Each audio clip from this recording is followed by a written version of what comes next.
tarde. Pronto, obrigado a todos por estarem aqui para o último webinar de 2021. Para quem ainda não esteve connosco, os webinars do Festival de Birdwatching de Sagres foram introduzidos em 2020 e como uma alternativa para um momento em que não sabíamos se o Festival de Sagres ia acontecer ou não.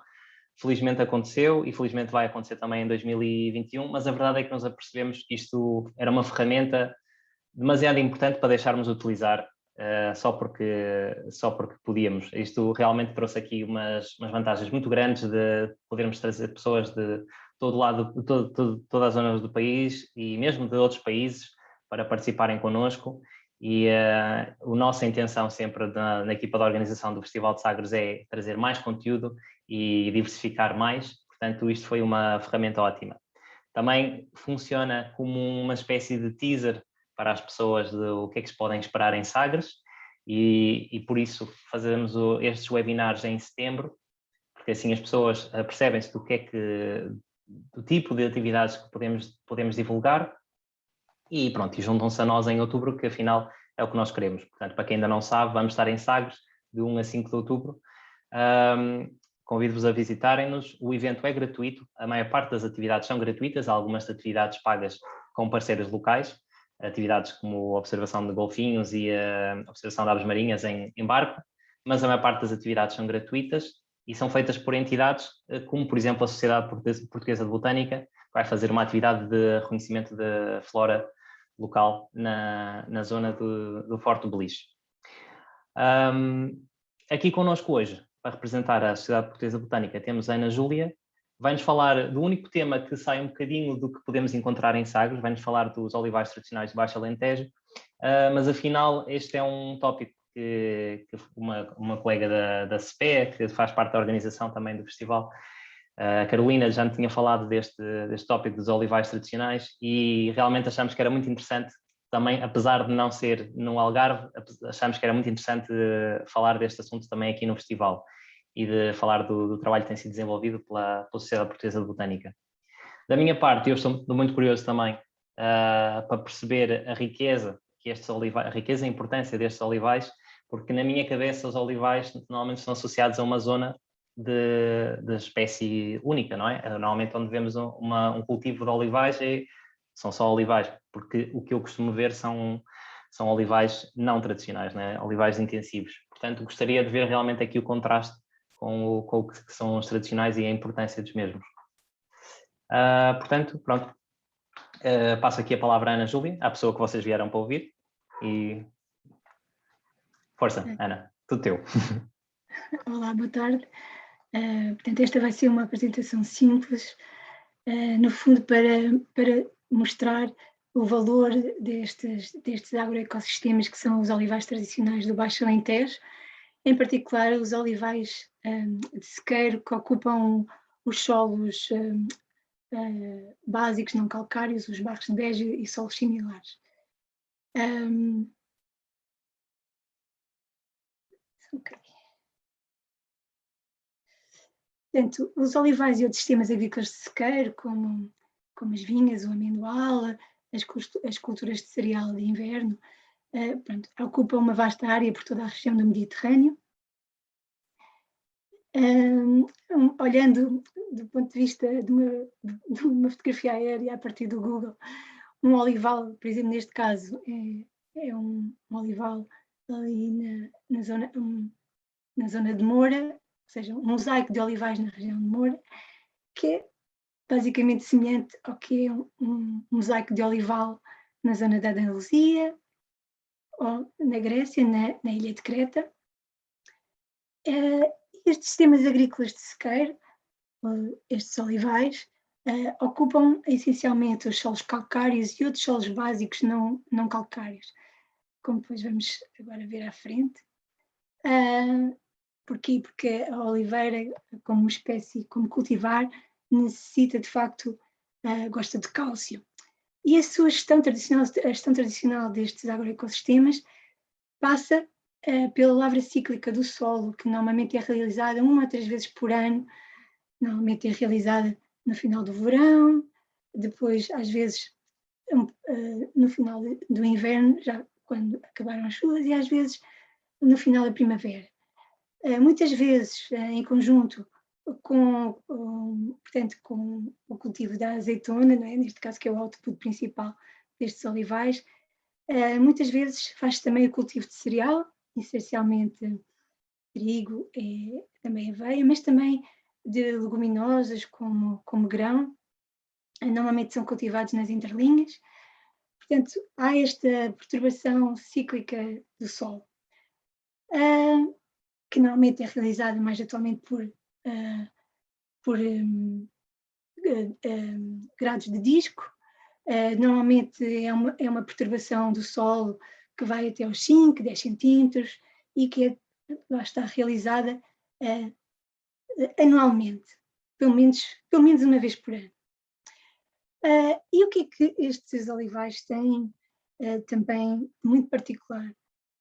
Portanto, que é uma flora que é, digamos, transversal a todos os olivais que ocupam a bacia do Mediterrâneo, obviamente depois com as suas particularidades, dependendo da região geográfica que estivermos a considerar.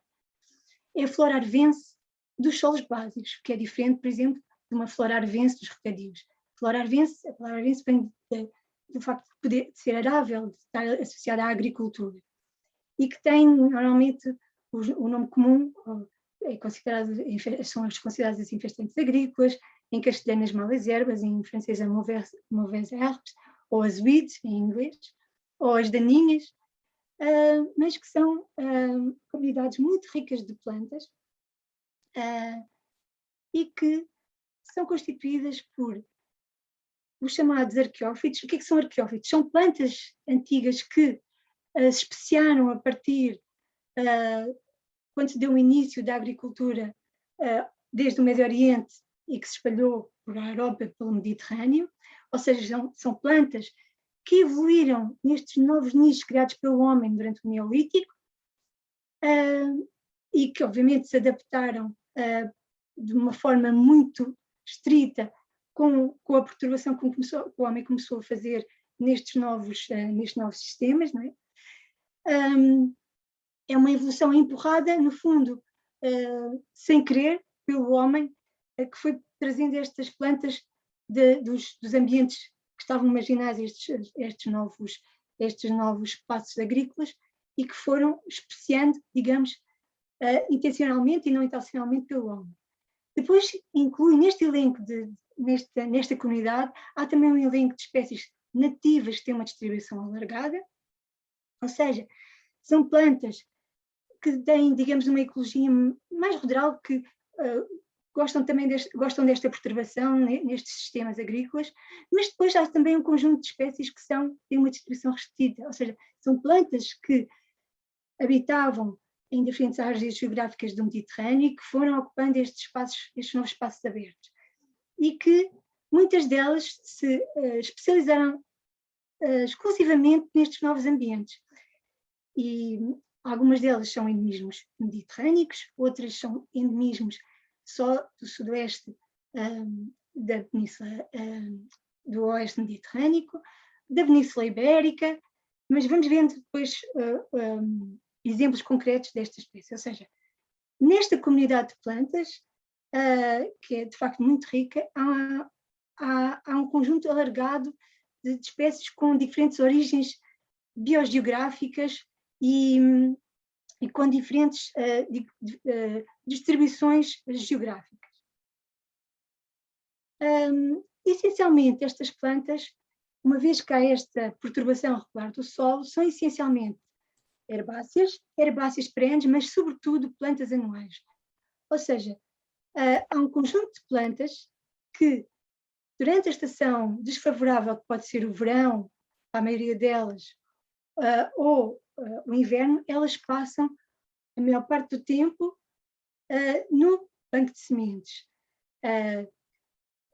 Para vos dar um exemplo, aqui, por exemplo, aqui à esquerda, temos uma planta anual, ou seja, é uma planta que faz o seu ciclo de vida todo, por vezes no espaço de 5, 6 meses.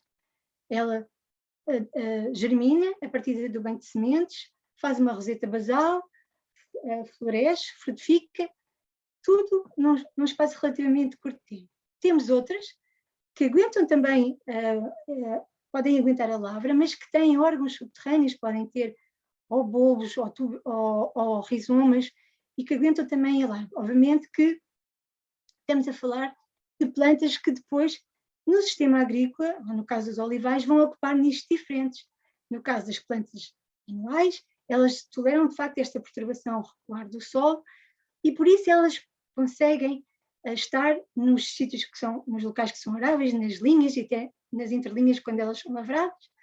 Depois temos um conjunto de plantas, estas bulbosas ou similares, que muitas vezes elas têm, digamos, o seu ótimo à volta da oliveira ou nas margens dos olivais ou dos campos agrícolas, ou muitas vezes até nas margens dos caminhos agrícolas.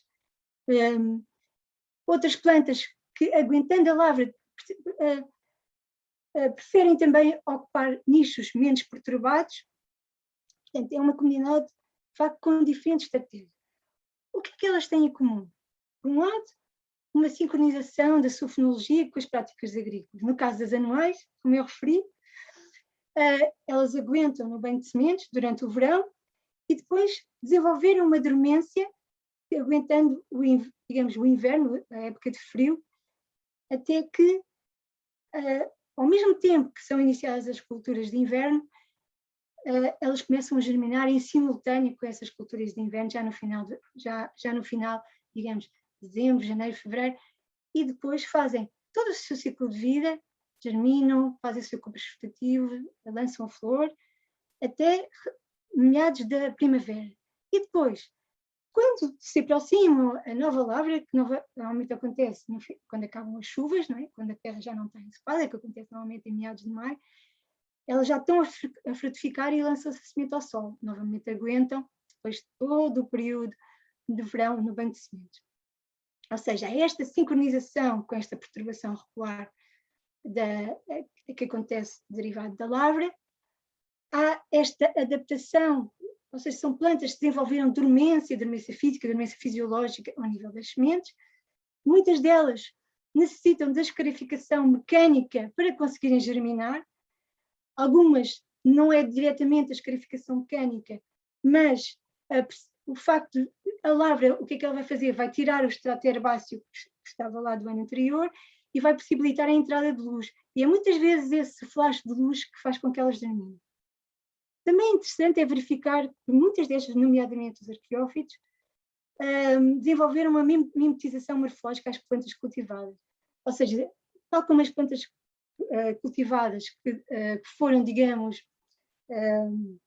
selecionadas pelo homem para terem mais sementes ou sementes maiores, estas plantas que, digamos, que coevoluíram pela ação indireta do homem, acabam por mimetizar o tamanho das sementes, o próprio ciclo de vida dos cultivares. Portanto, elas mimetizam as outras plantas que estão no sistema agrícola. Qual a importância destas plantas? Ou seja, além, obviamente, do seu património como diversidade genética, não é? Como eu já referi, são plantas com distintas origens biogeográficas, com diferentes histórias evolutivas, são também importantes, fonte para polinizadores, são importantes como controle de pragas, são importantes recurso alimentar para vários grupos biológicos, nomeadamente insetos e aves, e para a estabilização do solo e a regulação da água e dos nutrientes. O que é que tem vindo a acontecer com estas plantas? No geral, não só nas que elas estão associadas aos olivais, mas e outros sistemas de sequeiro, mas é algo transversal à Europa e, nomeadamente, à bacia do Mediterrâneo, é o declínio muito intenso destas comunidades e da diversidade destas comunidades devido à intensificação agrícola que se deu essencialmente após a Segunda Grande Guerra, ou seja, foi quando houve, precisamente porque houve avanços em termos tecnológicos, de avanço tanto mecânico como tecnológico, como inovação de novos agroquímicos, que se deram a partir da Segunda Guerra, devido à questão da fome devido a todas essas problemáticas que fizeram com que, não só, por exemplo, em Portugal, em Espanha, etc., em Itália, em que se fez a campanha do trigo, que é digamos, tem um nome semelhante à Batalha del Grano, em Itália, em que, de facto, os sistemas, houvesse a procura para aumentar a produção agrícola, nomeadamente a produção de cereal, e estas plantas que estavam nestes sistemas agrícolas viram a entrada desta forte mecanização, desta entrada do maior input de agroquímicos, e esta flora começou de facto o seu declínio. É um declínio que começa essencialmente primeiro nos países mais desenvolvidos, mas que em Portugal e em Espanha se começou a intensificar mais a partir dos anos 70, 80 e por aí fora até a atualidade. Várias destas espécies estão atualmente em perigo e várias delas estão atualmente em listas vermelhas um pouco por toda a Europa. Mas o que é que tem de tão especial os olivais do Baixo Alentejo, para além destas comunidades que eu já referi? Tem uma coisa muito particular, que são estes solos castanhos, quase cor de chocolate, são os solos básicos derivados de rochas de tipo gabbro, rochas eruptivas. E outra coisa que tem associada a estes solos é a flora arvense, que está associada a estes barros de Beja e solos similares. Para vocês terem uma ideia, estes solos, estes olivais que ocupam estes solos, são habitat de cerca de 20 espécies de plantas ameaçadas, atualmente ameaçadas. E reparem que muitas delas eram consideradas infestantes agrícolas há 50 anos atrás. Este trabalho da lista vermelha foi um trabalho que teve início aproximadamente em 2016 e que foi concluído no ano passado com a publicação da lista vermelha da flora vascular. E na lista vermelha, onde já foram incluídas estas arvenses, existem 2 espécies criticamente ameaçadas. Peço desculpa que eu tenho aqui 7 espécies em perigo, 11 espécies vulneráveis e 2 espécies quase ameaçadas.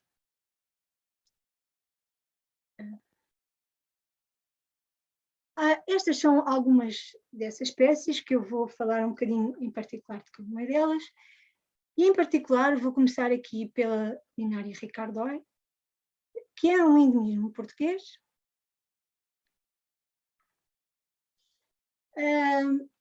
E peço a vossa atenção para a distribuição dela. É um endemismo português, mas é um endemismo que só ocorre nestes solos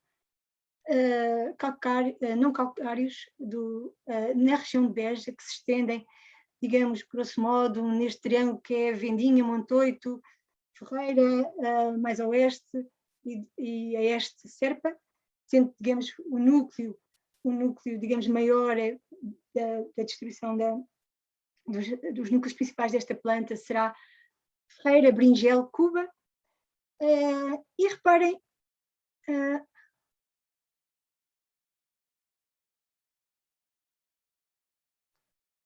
esta planta estava incluída neste catálogo das ervas infestantes das searas de trigo,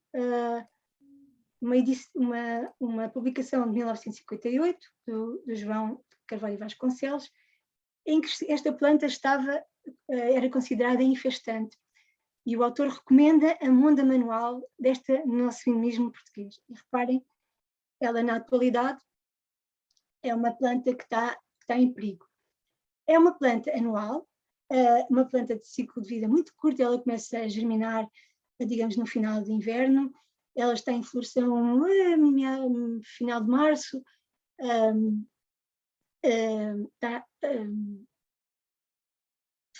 a sua floração dura aproximadamente 2, 3 semanas e depois começa a frutificar no final de abril e basicamente em maio ela quase que desaparece. O interessante é que ela tem estas sementes muito pequenas, que podem ver aqui nestas fotografias, são sementes que têm 2, 3 milímetros no máximo, e ela de facto parece precisar desta perturbação rural, ou seja, quando passa a grade de discos, num olival que tenha um banco de sementes culinária, elas aparecem aos milhares, podem aparecer aos milhares, é impressionante. Mas se, por acaso, nessa primavera, não houve anteriormente a perturbação, se não houve uma lavra, a planta diminui o seu número de indivíduos. E assim sucessivamente, se por acaso o olival for abandonado, se por acaso o olival não for lavrado, a planta, ela está no banco de sementes, obviamente tem uma duração limitada no banco de sementes, elas têm alguma longevidade, pode ir estima-se que seja aproximadamente 10, talvez pode ser um bocadinho mais, 10 anos, um bocadinho mais, mas desaparece se não for lavrada. Ela precisa de alguma perturbação, até pode às vezes ser só uma perturbação pontual do trator a passar. Pensa-se que ela, de facto, ou precisa da escarificação mecânica ou precisa da luz, possivelmente precisa da luz direta para germinar. Agora passando aqui para Ancus apuec, esta planta que é um endemismo ibérico, vamos vê-la aqui no Flora One.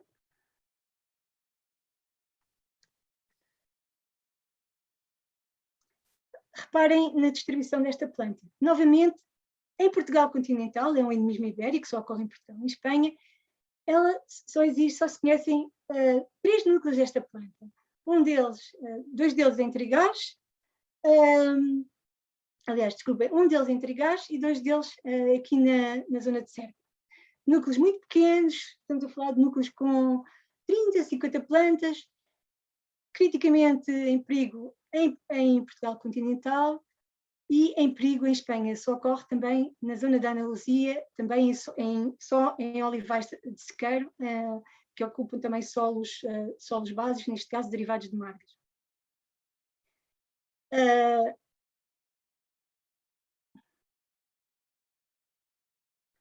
Uma planta muito pequenina, tem cerca de 30 centímetros, com umas flores azulinhas, é uma planta da família da borragem, portanto, uma preciosidade que temos atualmente só nos olivais de sequeiro do Baixo Alentejo. Passamos aqui para a linária dos pósios, a linária hirta, esta lináriazinha amarela.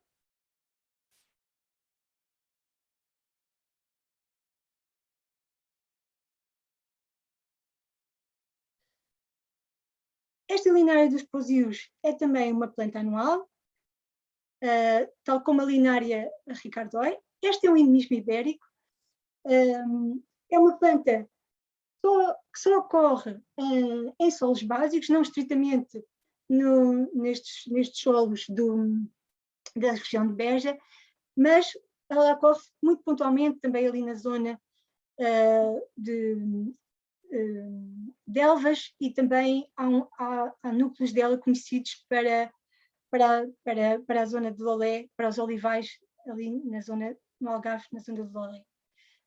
Então, ou seja, ela só aparece normalmente em searas, mas searas extensivas, aparece também nos olivais de sequeiro e o seu declínio tem sido, é uma planta que tem vindo, a sua população tem vindo em declínio tanto em Portugal como em Espanha.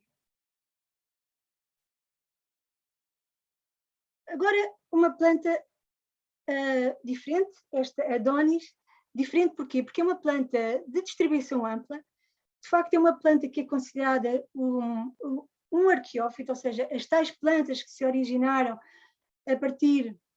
tiveram origem a partir do Médio Oriente e que as suas sementes aparecem em campos neolíticos na região da Síria e em Israel. É uma planta que ocorre um pouco por toda a Europa, porque ela foi sendo levada com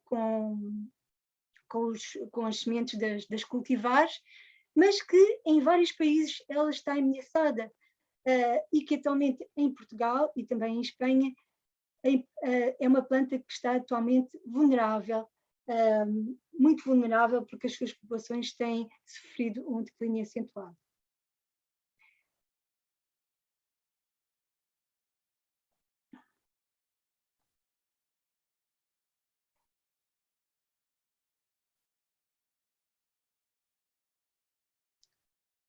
são sementes grandes,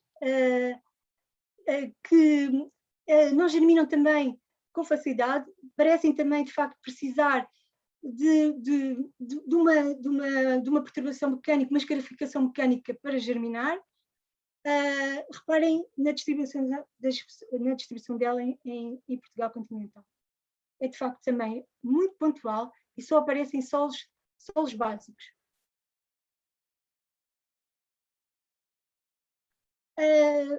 Também mais uma planta em perigo, a Nigella papilosa. Esta Nigella das searas, que seria também uma planta frequente, sobretudo em searas, é um endemismo ibérico também em perigo. E agora faço, se calhar, aqui um salto para uma planta um pouco diferente. Falei aqui de plantas anuais, mas queria falar aqui um bocadinho de uma planta diferente. Este Echium boyceri, que é uma planta que está restrita à Península Ibérica ao Norte de África, e eu vou mostrar aqui um floral para vocês.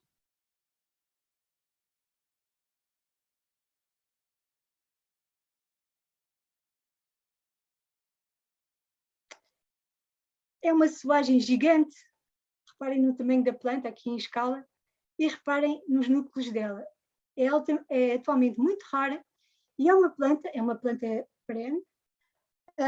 E onde é que ela habita? Ela não está nas zonas lavradas, mas habita nas margens, ou em olivais abandonados, ou nas margens dos olivais de sequeiro, ou em caminhos, ou em taludes, e é uma planta que tem vindo a sofrer um forte declínio, até porque, tanto pela conversão dos olivais tradicionais que estão abandonados em outras culturas, nomeadamente em culturas de regadio, mas também porque é feita uma limpeza com herbicidas de taludes, bermas de caminho, e esta planta acaba por ver o seu habitat, no fundo que são habitats marginais, também a não ter espaço, a não ter habitat para ocupar. E é de facto também uma planta muito vulnerável. Olá, Ana, podes mostrar só a foto outra vez? Realmente também é impressionante. Tinha aí uma foto com uma pessoa ao lado. Sim.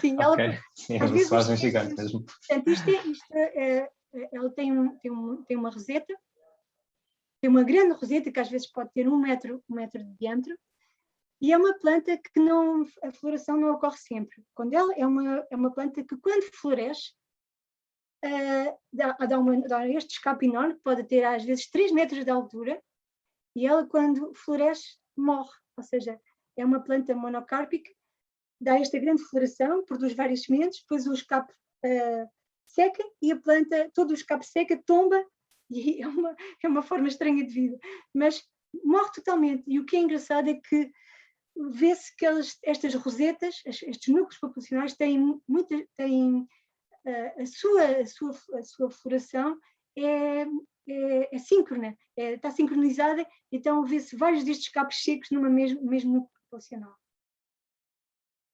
Então, ela só quando ela acha que deve florir é que floresce, e depois morre, e obviamente depois lança as sementes ao sol, e é essa nova geração que vem ocupar estes ambientes marginais.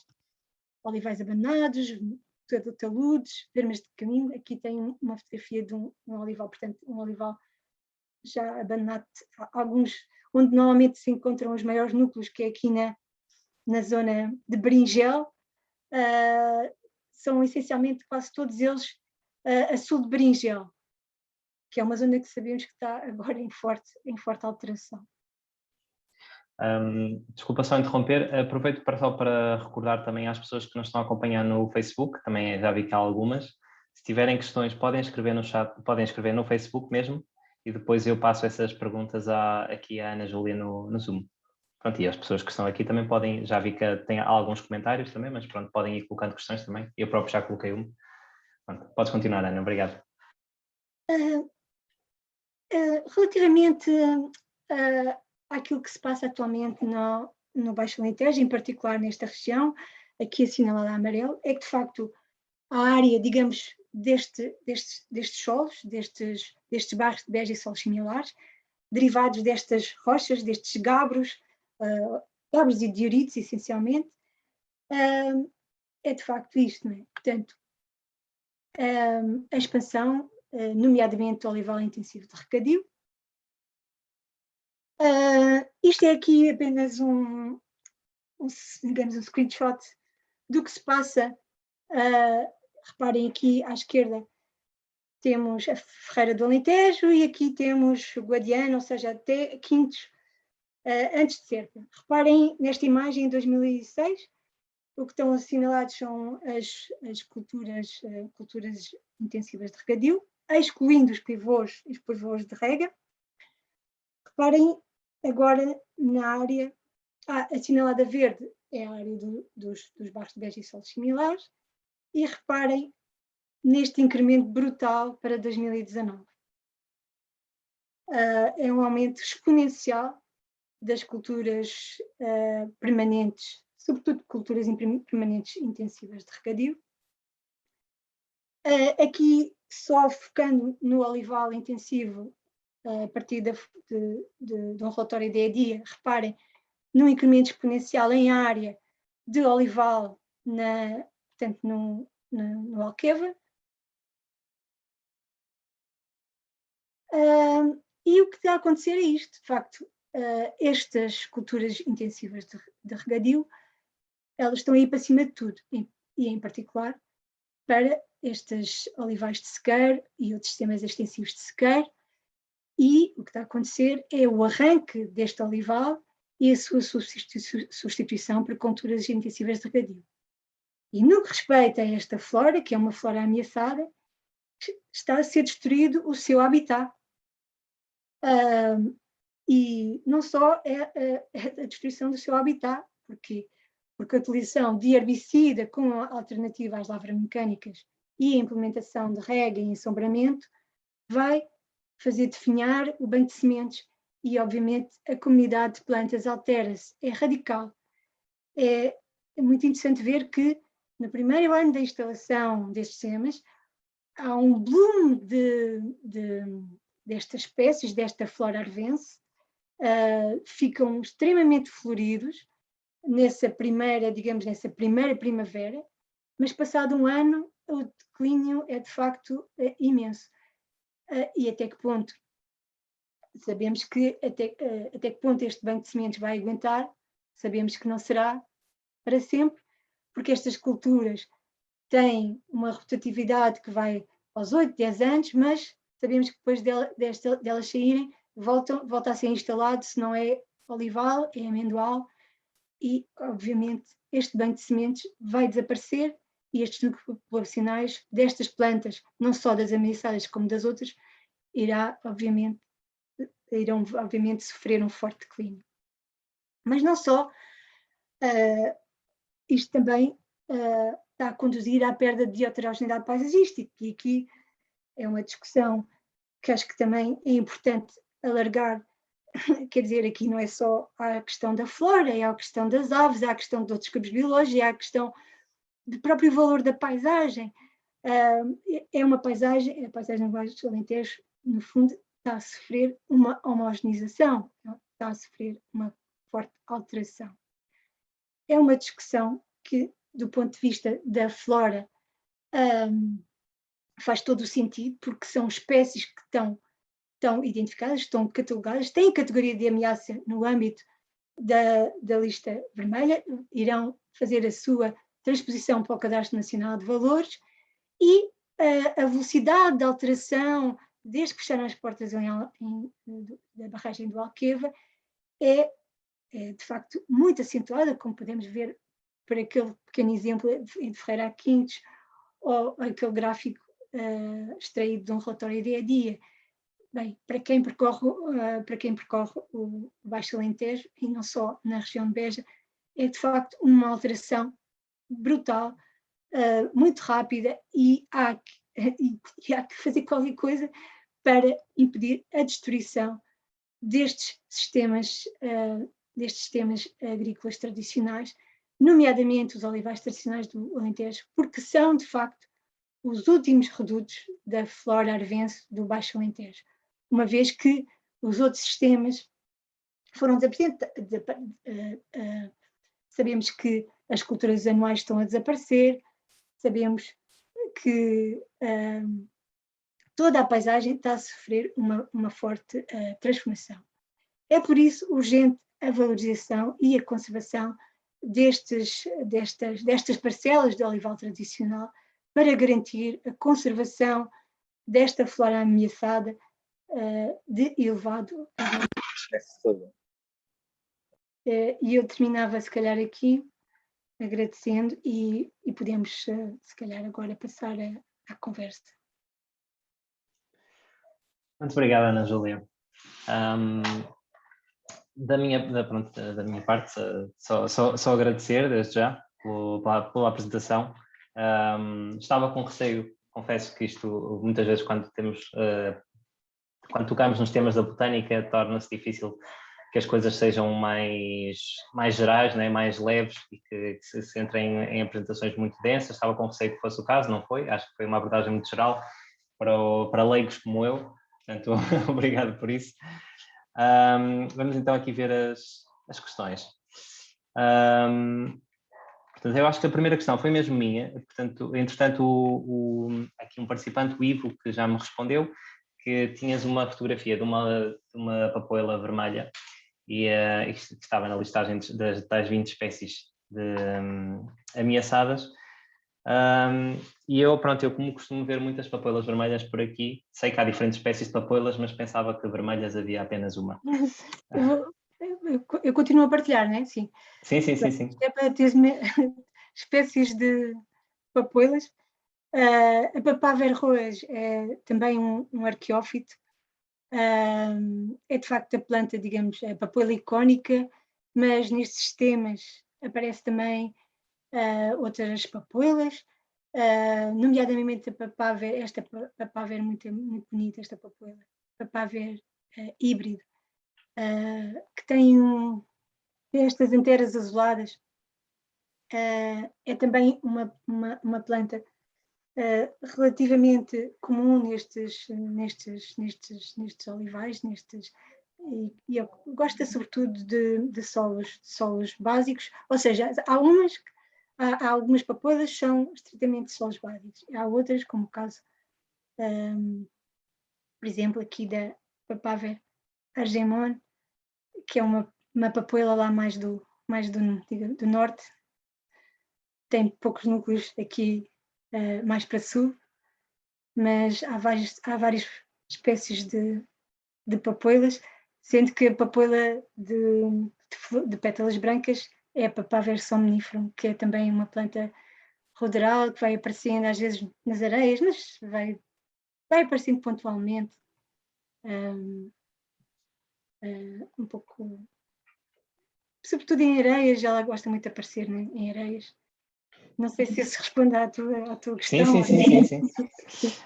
Olha, entretanto, aqui a rapariga que te meteu neste imbróglio, a Carolina, fez também aqui uma questão, mas acho que o Ivo já respondeu. Portanto, ela perguntou o que é um arqueófito, porque ela não esteve cá no primeiro minuto, quando falaste isto. Olá, Julinha. Olá.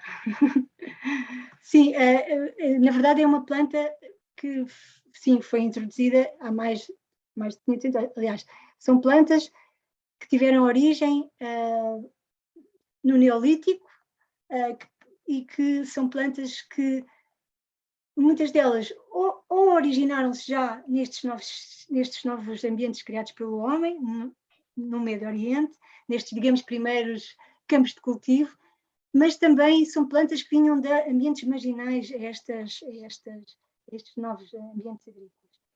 E, portanto, a sua introdução é relativamente antiga, não é relativamente, é muito antiga, sendo que depois se usa a palavra arqueófito, de um modo geral, para plantas, como o Ivo refere, tenham sido introduzidas anteriormente aos descobrimentos.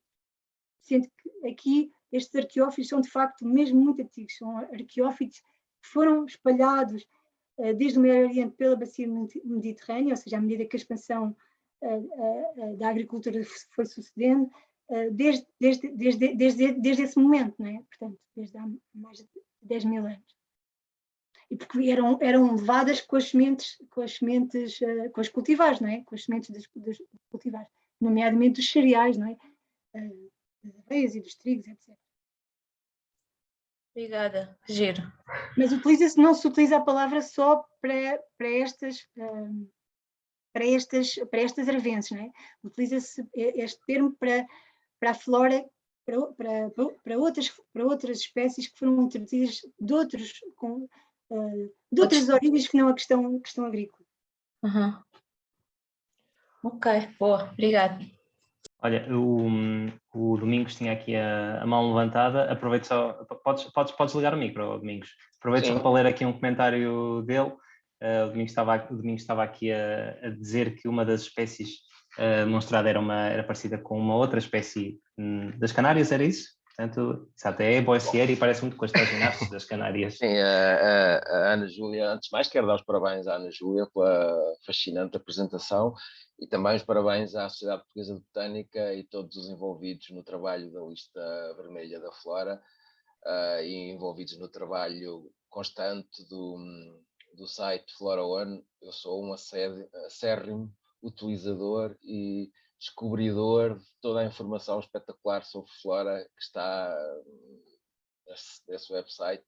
E se eu hoje percebo alguma coisa de flora, não sou especialista na área, sou apenas um amante da flora, deve-se ao site da Flora One e parabéns então por este trabalho espetacular e aquilo que pudermos ajudar, faço votos que continuem a dinamizar este site, porque de facto penso que muita gente neste momento em Portugal está a aprender sobre flora nativa utilizando esta ferramenta. A minha nota tem a ver com as espécies do mesmo género que existem nas Ilhas Macaronésicas, em particular na Madeira e nas Canárias, que são absolutamente espetaculares e de uma diversidade incrível. Portanto, os équions, não sei se algum de vocês já foi às Canárias, se calhar já foram, e existem várias espécies de équions absolutamente extraordinários, com mais de 1 metro de altura, com uma estrutura e uma inflorescência parecida com o Equio boissieri, que são nas Canárias chamam taginastes, e de facto estas plantas são absolutamente incríveis magnetos de polinizadores. Os meus sogros aqui em Santarém têm no quintal um maçaroco, que é um équio endémico da Madeira, né, que se vende aí como planta ornamental, e quando aquilo está florido, acho que todas as abelhas de Santarém, todas as espécies de abelhas de Santarém vão ali buscar néctar àquelas inflorescências do maçaroco. E são de facto fascinantes. Eu deixo aqui já um desafio para a Sociedade Portuguesa de Botânica de organizarmos uma atividade conjunta entre a SPE e a SPB na próxima época para irmos descobrir esta flora dos olivais tradicionais e no meu interesse pessoal de observar o Equio boissieri, porque eu gostaria de observar esta espécie. Agora, para questões menos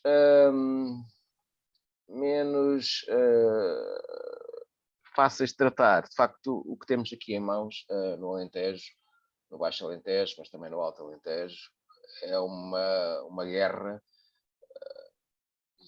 entre a agricultura industrial, a agricultura intensiva, e o Alentejo como nós o conhecíamos, não é? Com uma paisagem gentil, diversificada, com uma biodiversidade estonteante ao nível da flora, ao nível das aves, ao nível dos répteis, dos anfíbios, e nós neste momento estamos a perder esta guerra no Alentejo. E, portanto, todos os cidadãos, todas as organizações públicas e privadas que se preocupam com o futuro, com a sustentabilidade, com a biodiversidade, com a qualidade de vida das futuras gerações, têm que se envolver no combate à agricultura intensiva. E não somos suficientes, se não formos mais capazes, se não trabalharmos mais em conjunto num futuro próximo, vamos perder muitíssimo.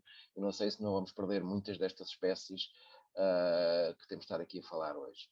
A situação é muitíssimo grave e é uma situação, os poderes económicos que alimentam esta tendência que a Ana Júlia mostrou, da substituição dos cultivos cultivos extensivos por cultivos intensivos são muito grandes. O dinheiro envolvido é muito grande. As empresas envolvidas são internacionais ou de capitais internacionais e, portanto, nós sentimos bastante pequenos a lutar contra este fenómeno. No entanto, não podemos baixar os braços, até porque temos a razão do nosso lado e temos, inclusivamente, a lei do nosso lado. Eu fazia aqui 2 ou 3 perguntas e também gostava que a Ana Júlia explicasse a alguns de vocês o que é que têm feito. É bom que as pessoas percebam o que é que se está a passar. Você mostrou há bocado uma distribuição do olival intensivo nos bairros de Beja, e a nível da sobreposição com áreas de terreno Natura 2000, essa sobreposição é grande ou é pequena? Ou o que é que se passa com as áreas protegidas e classificadas dessa região?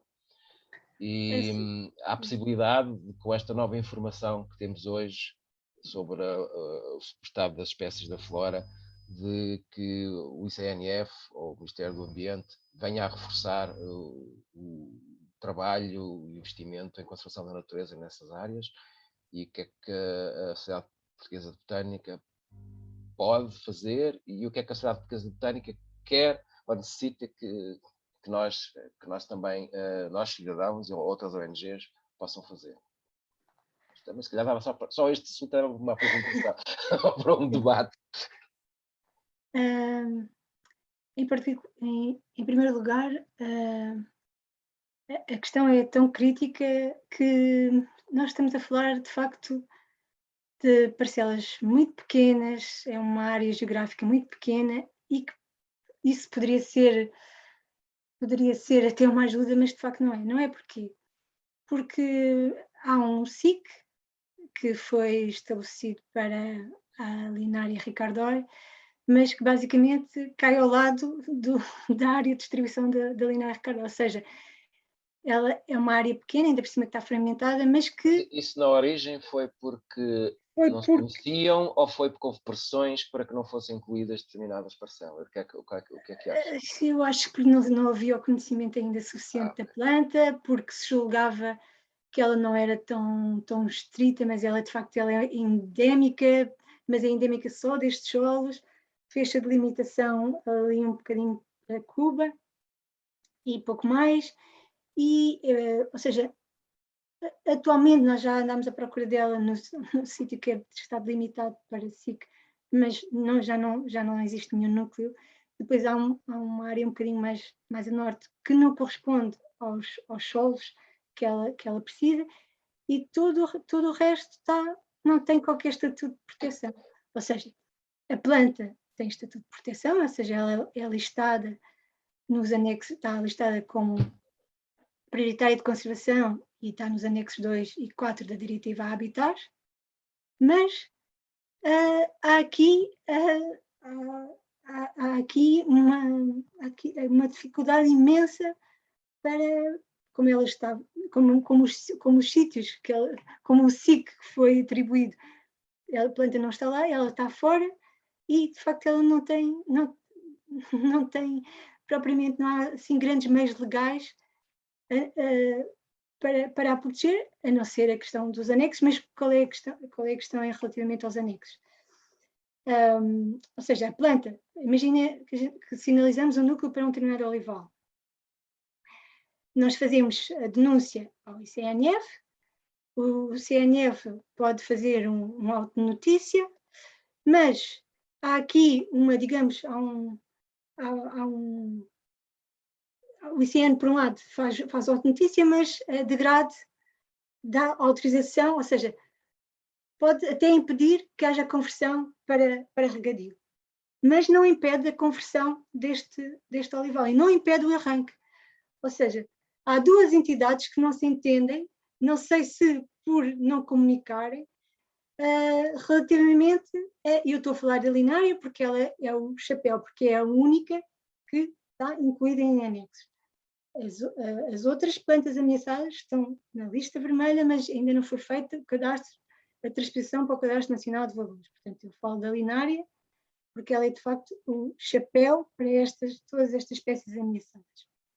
Portanto, há aqui uma total incapacidade do acho eu, do ICN para conservar,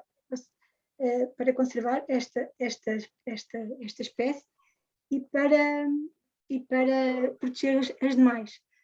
Ou seja, O que se pode passa haver esta também, intervenção. o que se passa tem a ver que também há muitos casos que estás agora a falar, muitos casos similares com áreas importantes para aves estepárias. O que se passa é que o Ministério da Agricultura está ao lado da mudança da agricultura extensiva para a agricultura intensiva e, portanto, não tem qualquer sensibilidade, interesse em aplicar a lei no que diz respeito à proteção da biodiversidade. Portanto, o Ministério da Agricultura, que é uma entidade governamental, atua aqui como uma entidade pária, quase, não é? Quer dizer, na verdade, o grande responsável disto tudo perante a lei comunitária é o Estado português. Isto não existe em 2 Estados, é só um. Não existem 2 governos, é só um. Portanto, não há cá o bom, que é o Ministério do Ambiente, e o mau, que é o Ministério da Agricultura. Isso não existe. Portanto, nós quando pedimos responsabilidades ao Estado português, não vamos pedir responsabilidades ao Ministério da Agricultura. Pedimos responsabilidades ao Estado português, à administração, ponto final. Isso que tu estás a dizer, nós temos observado isso muitas vezes com áreas importantes para as aves. Repara, o ICNF tem o conhecimento, tem informação de onde estão estas plantas, tem informação onde ocorrem estes núcleos, por isso, supostamente, esta informação deveria, de alguma forma, ser partilhada com a DGRAD. Efeito Mas prático, é isso que tu estás a dizer. A informação não passa, ou seja, há aqui uma condicionante forte à alteração do uso do solo, e nomeadamente à conversão para regadio. Mesmo que a EDIA, neste caso, impeça o acesso à água, não é? Porque também tem compromissos de proteger esta planta, não é? E neste caso, depois, por consequência, as demais.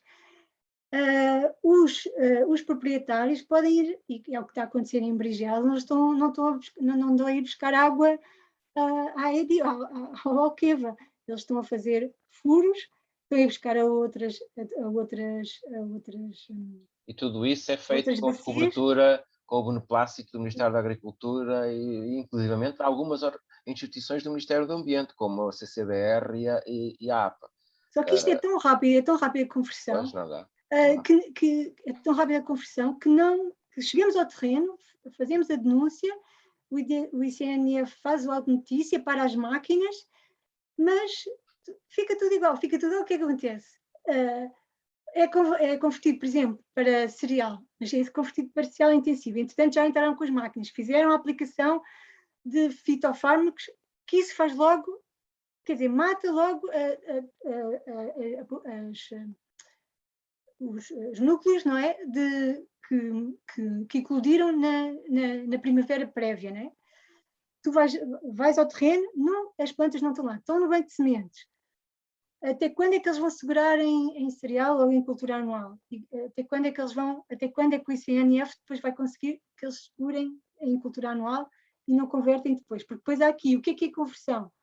A conversão impede o arranque do olival, não impede o arranque do olival, se arranca as oliveiras, põe cereal, mas depois acabam por instalar com a utilização da degrade as culturas de gadio. Pode não ser olival, mas... A partir do momento em que arrancam as oliveiras antigas, a situação dificilmente reverte, ou seja, o dano é feito nessa altura.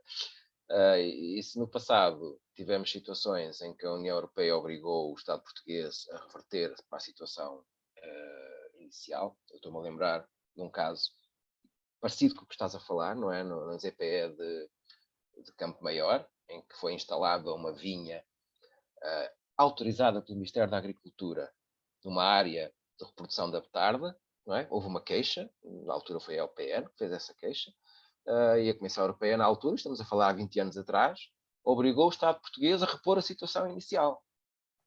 Não é? E o Ministério da Agricultura obrigou o proprietário a arrancar a vinha e a voltar a ter... Provavelmente as betardas podem não ter já voltado a utilizar o sítio, mas havia este mecanismo. aliás, o Ministério da Agricultura até foi bastante penalizador para o proprietário, porque arranjou um subterfúgio qualquer, que as variedades que tinham sido plantadas não eram as autorizadas e e acho que até os custos de repor a situação inicial foram totalmente suportados pelo proprietário e não pelo erário público. Hoje em dia, nós temos, neste momento, nós, a SPEA e outras ONGs, uma queixa em Bruxelas sobre a destruição, a perda de qualidade do habitat e a destruição das populações de aves estepárias numa série de ZPEs do Alentejo, incluindo também na costa sudoeste. Esta queixa já foi enviada há 2 anos, fez agora no dia 3 de setembro, 2 anos, que a queixa foi enviada, e a Comissão Europeia tem a real desfaçatez nos de enviar uma comunicação, porque eu, a cada 6 meses, pergunto em que situação é que está o processo, que estão a averiguar, estão a fazer perguntas ao Estado português, e ainda não decidiram que ação vão tomar ao fim de 2 anos. Ora, reparem, com a rapidez que tu referes que estas coisas acontecem, e com esta lentidão de reação por parte das entidades oficiais, não vamos a lado nenhum. Ou seja, nós não podemos desistir, porque em última análise, daqui a X anos, o Tribunal Europeu vai dar razão e vai obrigar o Estado português a investir dinheiro para recuperar estes habitats. Pode ser uma última tábua de salvação, pode ser, não sabemos se vai ser eficaz, se não vai, não fazemos a mínima ideia. Mas, de facto, isto é uma questão de princípio, uma questão que nós não podemos abdicar dela. Agora, no terreno, no dia-a-dia, é tudo muito mais complicado, é o que tu estás a dizer. Não é? Nós tentamos fazer com que o dano não aconteça. Agora, a SPEA e a Sociedade Portuguesa de Botânica e as outras ONGs, as outras associações são pequenas e impotentes. Nós precisamos ter mais as pessoas do nosso lado, precisamos ter mais sócios, precisamos ter mais olhos no terreno que nos avisem das coisas a tempo e horas. Precisamos que os cidadãos se preocupem com isto, quer quando andam a passear e tratam os problemas, mas se preocupem com isto também quando vão ao supermercado. Eu passo horas no supermercado a tentar perceber nos azeites, porque eu gosto muito de azeite, cá em casa consome-se muito azeite, e envio e-mails para os produtores para saber que tipo de produção. E assim, eu sou estupidamente desconfiado frente às bancas de supermercados dos azeites, porque assim, eu não quero pôr no meu prato, na minha casa, que entre qualquer tipo de azeite que tenha a ver com olivais intensivos. Mas é muito difícil, é muito difícil. O consumidor, neste momento... Mas o consumidor tem que exigir, tem que telefonar, tem que mandar e-mails para os e-mails que... Se tu consomes um determinado tipo de azeite, se te preocupas com isto, tens que perguntar à empresa onde tu compras. Eles têm sempre uns e-mails e uns sítios onde as pessoas podem obter uns telefones para atender o consumidor. A gente tem que os chatear, não é? Quer dizer, isto que se passa é inadmissível do ponto de vista de cidadania. Mas para teres uma ideia, este é o feedback que temos tido no terreno.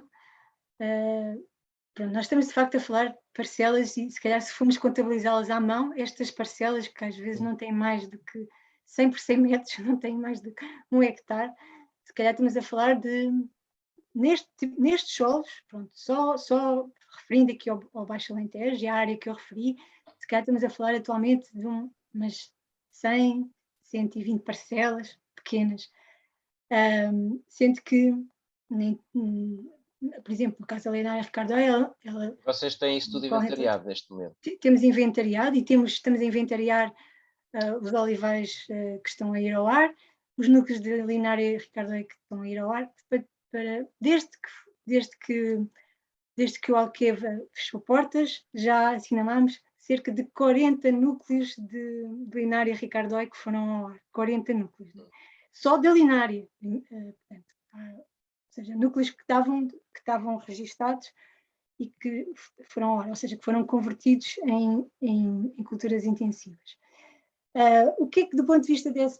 ia referir que estes produtores, ou seja, são pequenos produtores que ainda mantêm, em geral, são pessoas bastante já com alguma idade, e que onde é que elas vão entregar? Elas não têm um lugar próprio para entregar, elas vão entregar onde se vai misturar com a produção dos intensivos.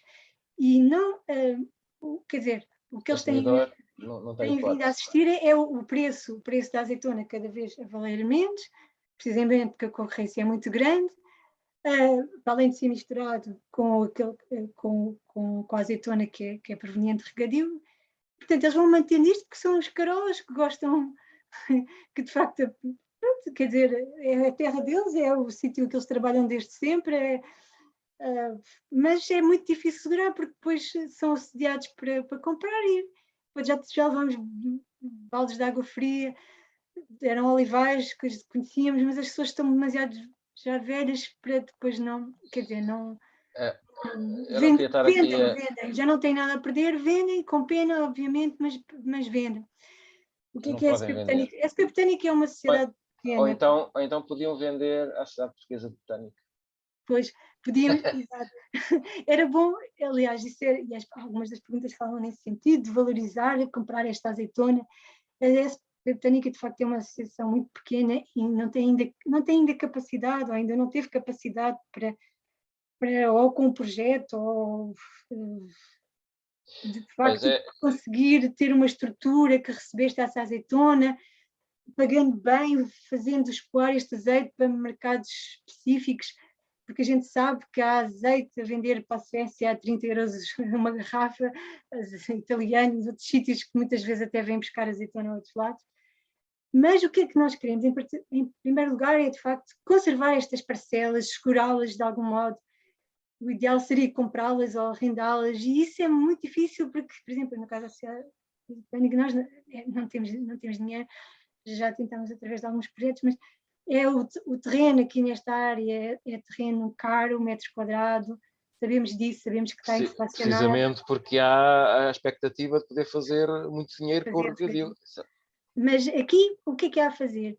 Estou a falar do ponto de vista da flora, integrando com as aves, tem que ser a outra escala, ou com outros grupos biológicos, não sei, para pensar nos morcegos, etc., se pensarmos numa lógica de proteção integrada, mas no caso específico desta flora ameaçada, não, a única hipótese, pode haver de facto medidas que minimizem o impacto no regadio, abrindo mais as linhas ou fazendo a lavra, pronto, há sempre maneiras mais sustentáveis de manter, mas esta comunidade como um todo, estas espécies ameaçadas como um todo, elas conservam-se nestes sistemas de sequeiro que não podem levar herbicida, não podem ser regados, não podem levar inputs de azoto, e só conservando estes habitats é que se consegue preservar estas comunidades. Não há outra hipótese, é conservando estas parcelas neste mosaico. Como é que isso se faz? Não sei, mas é uma corrida contra o tempo, e a PEPAC, nesse aspecto, nova, é tentar com medidas agroambientais ou ecorregimes, valorizando estes temas em particular. Aliás, do ponto de vista da habitat, e isto foi um erro de quem sistematizou os habitats, tal como há os prados de orquídeas que precisam do pastoreio extensivo, e são um habitat semi-natural, não é? Que é protegido por lei, inclusive é habitat prioritário, com determinadas características, ou o caso do montado. Estes habitats, estes olivais de sequeiro, também deviam estar tipificados como habitat semi-natural no âmbito da Diretiva Habitat. Foi um erro.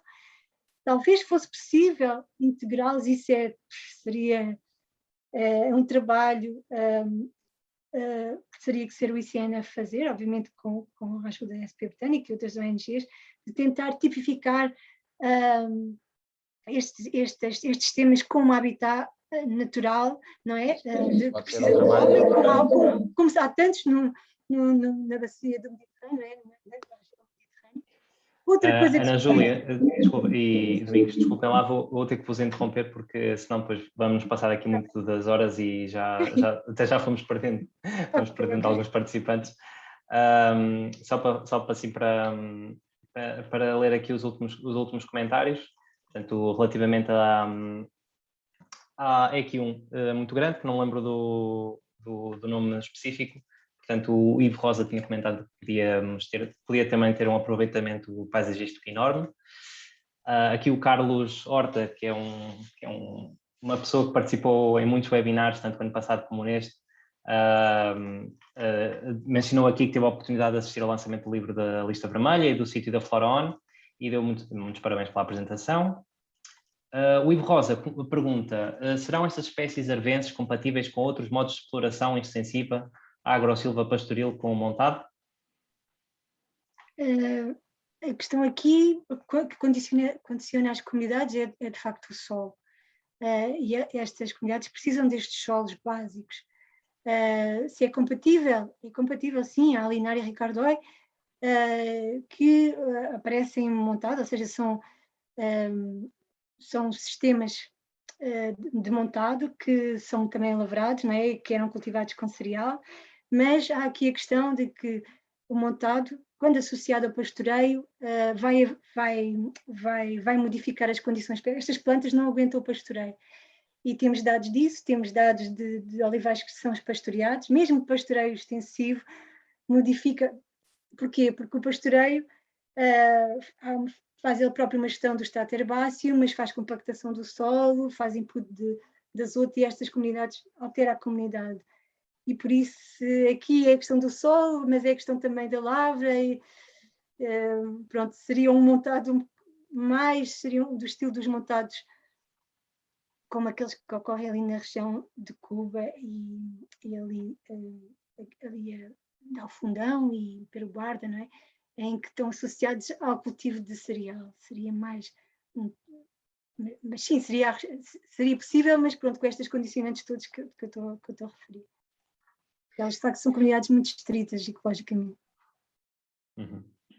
Bom, a Ângela Pereira pergunta diz que é uma excelente apresentação e pergunta se o desaparecimento dessa flora terá implicações nas populações de insetos, de pássaros e répteis na região. Já vocês os dois falaram que sim, não é?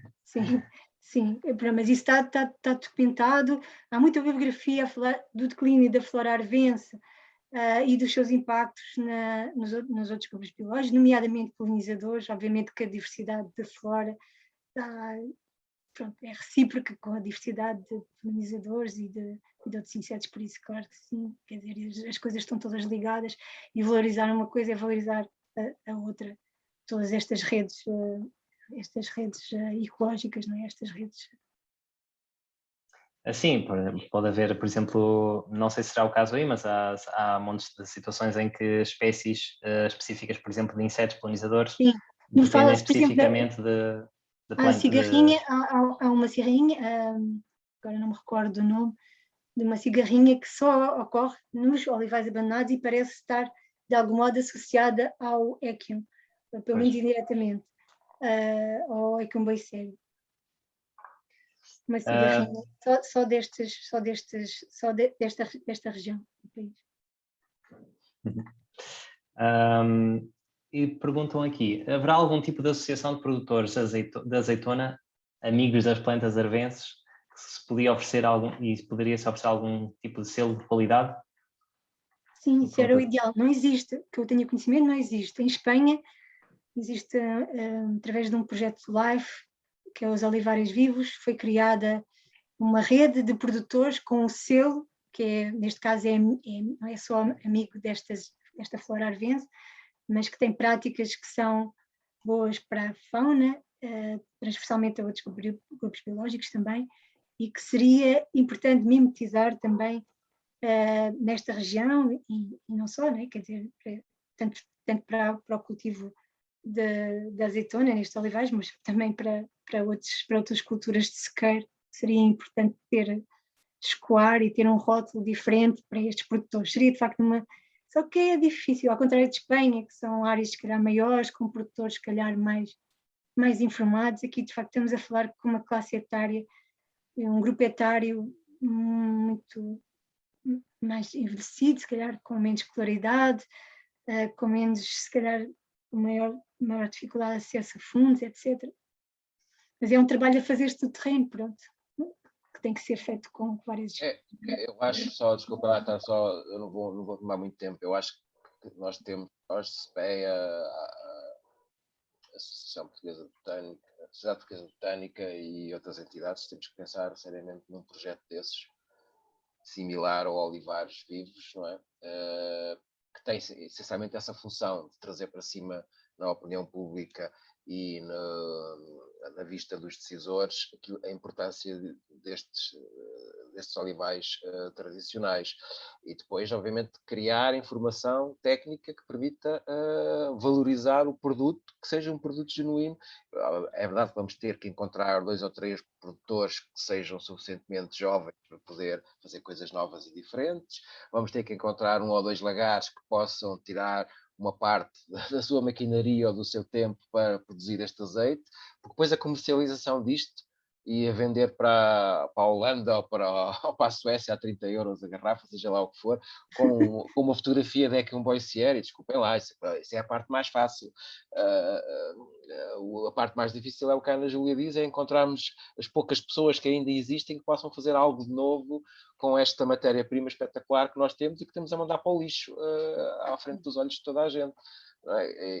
Mas, de facto, eu, do ponto de vista da SPEA, estamos muito interessados nisso. É claro, temos que ver quem é que são as organizações e as entidades que podem se associar a um projeto deste, mas acho que é muito importante que nós o venhamos a fazer.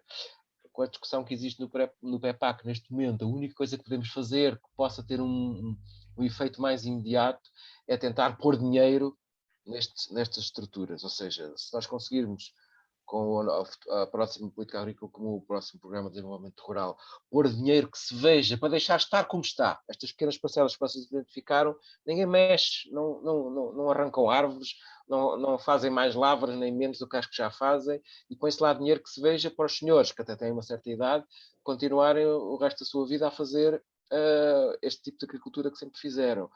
Isso é a única coisa que pode salvar no imediato isto, porque senão vão ser engolidos pelos olivais intensivos, pelos industriais que andam a comprar parcelas para adicionar mais hectares à mina a curto prazo, que é a produção de azeite super intensivo. Estas são as 2 soluções. Uma imediata, que nós temos que ganhar agora na discussão que está a haver neste momento com o Ministério da Agricultura sobre para onde é que vai o dinheiro da biodiversidade do Programa de Desenvolvimento Rural, e uma a mais médio e longo prazo, que é um projeto que valorize todo este património espetacular que a Ana Júlia teve a mostrar agora nesta última e vou-me calar. Projeto que valorize todo este património espetacular que a Ana Júlia teve a mostrar agora. Por fim, temos aqui também um comentário, uma pergunta da Carolina, portanto, que era, e não se conseguiria arranjar um estatuto de proteção do próprio olival e das oliveiras antigas, assim como acontece com o montado? É um trabalho que o ICNF tem que... já nos disponibilizámos perante o ICNF de dar toda a informação para de facto dar um estatuto que deveria neste caso ser de habitat natural, não é? Integrado na rede Natura, e que pudesse estar incluído nos anexos dos habitats, mas quer dizer, isso tem mesmo de ser um trabalho do ICNF. A SP Botânica já deu toda a sua... já mostrou toda a sua disponibilidade para avançar nisso, mas isso é um trabalho burocrático imenso, suponho eu, porque ou arranjar um estatuto regional, se calhar, não sei.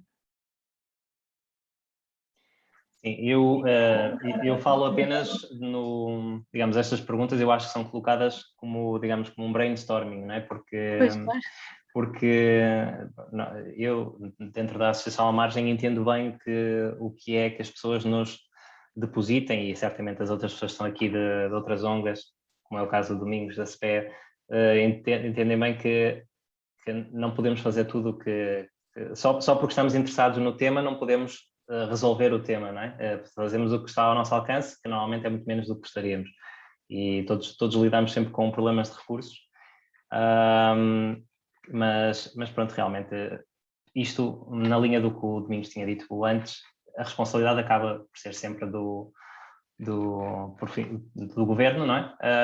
Nós podemos dar ideias, podemos dar sugestões e eventualmente arranjar algum financiamento para algum projeto, como por exemplo como fez a LPN no Vale Gonçalinho, né? Que adquiriu terrenos e então conseguiu proteger aquela área. Pronto, mas isso também são situações que sabemos que infelizmente são pontuais.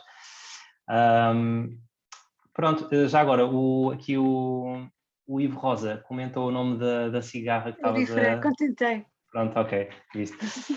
Pronto, por fim, queria só então comentar para todos que estão aqui, que imagino que seja malta que está mais dentro da temática flora, possivelmente até mais que eu, também não é difícil. Mas está aqui uma nota importante aí sobre o azeite proveniente destas parcelas de olival tradicional. Se isso ok. se é mesmo verdade, vou já procurar, porque assim Também. é importante nós valorizarmos estas iniciativas, porque é este tipo de coisas que vão salvar estes últimos pedacinhos de natureza dos olivais tradicionais. Pronto, é verdade. Então, se confirmarem então que o azeite destas parcelas de olival tradicional, que é o Corelas de Monbeja, se puderem ajudar, consumam. Vamos à procura. Pronto, estava a comentar para os participantes que estão aqui, estão a seguir-nos no Facebook. Se forem ao site do Festival de Birdwatching, podem filtrar pelas atividades por flora. Há um filtro à esquerda por temática. Se filtrarem por fora, aparecem as atividades que a Sociedade Portuguesa de Botânica vai desenvolver. Aparece também uma atividade com o Domingos, que esteve aqui a falar connosco, que vai também fazer uma atividade mista, tanto de observação de aves como observação de flora. Há outras atividades com outros especialistas. Portanto, é um festival cujo, digamos, a cabeça de cartaz é esta aqui, a cegonha preta.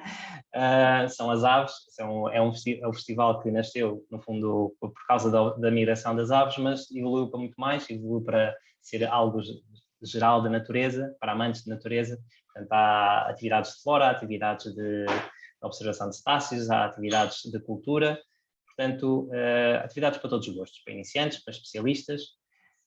Portanto, visitem o site, inscrevam-se, as inscrições fecham portanto, dia 29 às 10 da manhã. Depois disso só se podem inscrever em Sagres connosco, presencialmente. Por fim, queria só perguntar-te, Ana Júlia, nós, enquanto particulares, as pessoas que estão aqui, as pessoas que nos estão a ver no Facebook, o que é que podemos fazer para ajudar nesta valorização do olival tradicional e para ajudar a Sociedade Portuguesa de Botânica em concreto? Fazermos sócios, donativos, precisam de voluntários em algum projeto? Pronto, para devolver um bocadinho o tempo que tu deste gratuitamente para o festival, pronto, gostávamos de devolver-te alguma coisa. O que é que podemos fazer? A SP Botânica não tem nenhum projeto, ou seja, temos trabalhado mais nesta lógica só de fazer apresentações, divulgar, dar aconselhamento técnico à ICNF, pronto, basicamente tem sido só aconselhamento técnico e sensibilização ambiental. Por isso, no imediato, acho que é irmos à procura de Corelas de Monbeja e procurar outros produtores locais que eventualmente até possam ter lagar próprio, para, de facto, tentar valorizar este azeite produzido neste modo de produção tradicional. Confirmar, o que é que interessa confirmar, não é?